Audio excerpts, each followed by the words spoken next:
Salut la team autodidacte, j'espère que vous allez bien. Aujourd'hui, on attaque un pilier du scripting Bash que beaucoup sous-estiment, mais qui est responsable de la majorité des erreurs invisibles dans les scripts. Dans cette vidéo, vous allez comprendre clairement comment Bash interprète le texte que vous lui donnez, grâce aux guillemets, aux apostrophes et aux caractères d'échappement. Nous verrons quand utiliser les guillemets doubles, quand bloquer toute interprétation avec les guillemets simples, et comment l'anti-slash permet de protéger précisément un caractère.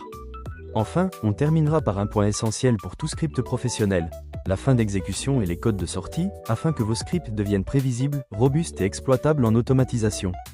Si vous voulez arrêter de subir Bash et commencer à le contrôler, vous êtes exactement au bon endroit. C'est parti. En Bash, une grande partie des erreurs ne provient pas des commandes elles-mêmes, mais de la manière dont le shell interprète le texte qui lui est fourni. C'est précisément pour cette raison que le quoting, c'est-à-dire la citation, joue un rôle fondamental. En Bash, il existe trois mécanismes principaux pour protéger une chaîne de caractères et contrôler son interprétation. Le premier mécanisme repose sur les guillemets doubles. Les guillemets doubles protègent les espaces, tout en laissant Bash interpréter les variables et les substitutions de commandes. Par exemple, lorsqu'une variable contient une valeur, l'utiliser à l'intérieur de guillemets doubles permet d'afficher cette valeur réelle. C'est le type de citation le plus couramment utilisé dans les scripts professionnels. Le deuxième mécanisme repose sur les guillemets simples. Avec les guillemets simples, Bash n'effectue aucune interprétation. Le texte est traité de manière strictement littérale, caractère par caractère. Ainsi, lorsqu'une variable est placée entre guillemets simples, Bash affiche son nom, et non sa valeur. Ce comportement est particulièrement utile lorsqu'on souhaite produire du texte brut, sans aucune transformation. Enfin, le troisième mécanisme est l'anti-slash. L'anti-slash permet d'échapper à un caractère isolé, comme un espace ou un guillemet. Il est utilisé lorsqu'il n'est pas nécessaire de protéger l'intégralité d'une chaîne.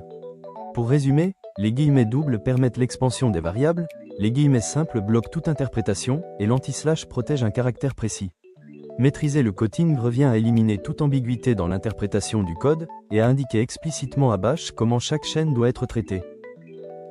En Bash, certains caractères ont une signification spéciale.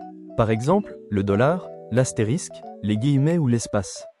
Le problème, c'est que Bash essaie toujours de les interpréter. Pour empêcher cette interprétation, on utilise un caractère très simple, l'anti-slash, aussi appelé caractère d'échappement. Le rôle de l'anti-slash est clair. Il indique à Bash que le caractère suivant doit être lu littéralement. Par exemple, si vous écrivez un $, devant un mot, Bash pense que c'est une variable. Mais si vous placez un anti-slash devant ce $, Bash affiche le symbole $, au lieu de chercher une variable. L'anti-slash permet aussi de protéger un espace. Sans protection, un espace coupe une commande en plusieurs arguments. Avec un anti-slash, l'espace fait partie du texte. Dans les guillemets doubles, l'anti-slash reste utile. Il permet de protéger certains caractères comme le $, ou les guillemets. En revanche, à l'intérieur des guillemets simples, l'anti-slash n'a aucun effet. Tout est déjà protégé, caractère par caractère. Il existe aussi des séquences spéciales avec l'anti-slash, comme le retour à la ligne ou la tabulation. Bash peut les interpréter lorsqu'on utilise une syntaxe adaptée. Pour résumer simplement, l'anti-slash protège un seul caractère, il empêche Bash d'interpréter ce caractère, et il est indispensable pour écrire des scripts fiables. Voici donc maintenant à votre écran les significations particulières des caractères échappés, je vous suggère donc de prendre connaissance de celui-ci.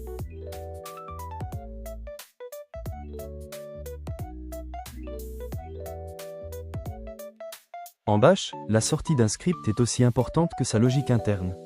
Un script professionnel ne se contente pas d'afficher du texte. Il communique de manière claire, structurée et prévisible. La règle fondamentale est de séparer les sorties normales des messages d'erreur. Les informations utiles vont sur la sortie standard, tandis que les erreurs doivent être envoyées vers la sortie d'erreur. Les messages affichés doivent être explicites. Un bon message indique clairement ce qui s'est mal passé, où, et pourquoi. Un script ne doit jamais être inutilement bavard. En automatisation, moins de texte signifie moins d'ambiguïté. Enfin, un script fiable s'appuie toujours sur des codes de sortie cohérents. Ce sont ces codes qui permettent aux autres programmes de comprendre le résultat de l'exécution. Maîtriser la sortie d'un script, c'est rendre ce script exploitable en production. En Bash, il existe deux instructions distinctes pour signaler la fin d'une exécution, exit et return. L'instruction exit met fin immédiatement au script. Le nombre qui l'accompagne correspond au code de sortie du script, compris entre 0 et 255 et récupérable par le shell appelant. Ce code permet à d'autres scripts ou programmes de savoir si l'exécution s'est bien déroulée ou non. L'instruction return, quant à elle, s'utilise uniquement à l'intérieur d'une fonction. Elle met fin à la fonction, mais pas au script. Le nombre retourné par return représente un code de statut et non une valeur de calcul. En résumé, exit s'utilise pour quitter un script, tandis que return sert à quitter une fonction. Bien distinguer ces deux instructions est indispensable pour écrire des scripts bash fiables et prévisibles. Vous devez maintenant savoir que chaque commande exécutée retourne un code de statut. Ce code est stocké automatiquement dans la variable spéciale $. La valeur 0 indique un succès. Toute valeur différente de 0 indique une erreur. Lorsque l'on utilise exit $, on demande explicitement au script de se terminer avec le code de la dernière commande exécutée. Cela permet de propager correctement le résultat du script vers le shell appelant, ou vers un autre script, un cron ou un pipeline d'automatisation.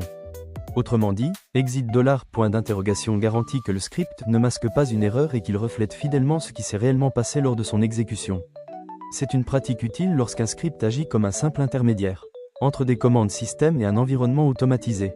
Voilà, vous maîtrisez maintenant les mécanismes essentiels qui permettent à Bash de comprendre exactement ce que vous lui dites. Entre les guillemets, les apostrophes, les caractères d'échappement et la gestion propre de la fin d'un script avec les codes de sortie, vous avez les outils nécessaires pour écrire des scripts fiables et professionnels. Ce sont des notions simples en apparence, mais elles font toute la différence entre un script fragile et un script robuste utilisable en production. Si cette vidéo vous a aidé à mieux comprendre Bash, pensez à vous abonner pour ne pas manquer la suite, car on va continuer à monter en niveau, étape par étape. Merci d'avoir regardé, et à très bientôt pour la prochaine vidéo.